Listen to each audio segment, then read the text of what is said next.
ಕಳೆದ 30 ವರ್ಷಗಳಿಂದಲೂ ಕೂಡ ಒಳ ಮೀಸಲಾತಿ ವಿಚಾರಕ್ಕೆ ಸಂಬಂಧಪಟ್ಟಂಗೆ ಹೋರಾಟಗಳನ್ನು ಮಾಡ್ತಾ ಬಂದಿದ್ದೀವಿ. ಹಾಗೆ ಇದಕ್ಕೆ ಸಂಬಂಧಿಸಿದಂತೆ ಎಷ್ಟೋ ಜನ ತನ್ನ ಪ್ರಾಣವನ್ನ ತೆತ್ತಿದ್ದಾರೆ ಈ ಹೋರಾಟಕ್ಕೋಸ್ಕರ.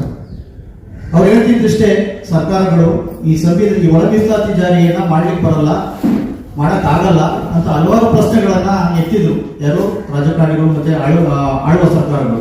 ಆದ್ರೆ ಸ್ಪಷ್ಟವಾಗಿ 7 ಜನ ನ್ಯಾಯಮೂರ್ತಿಗಳ ಒಂದು ಪೀಠವು ಏನು ಹೇಳಿದೆ, ಆಯಾ ರಾಜ್ಯಗಳಿಗೆ ಸಂಬಂಧಪಟ್ಟಂಗೆ ಇದನ್ನ ನಾವು ಇಶ್ಯೂಗಳನ್ನು ಬಿಟ್ಟಿದ್ದೀವಿ, ಅವರೇ ಮಾಡ್ಬೇಕಿದನ್ನ ಅನ್ನೋ ಮಟ್ಟಿಗೆ ಹೇಳಿದ್ದಾರೆ.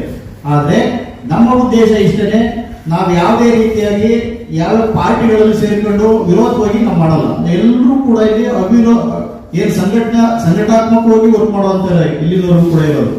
ಈಗ ಕಳೆದ 30 ಈ ತಿಂಗಳು 13ನೇ ತಾರೀಕು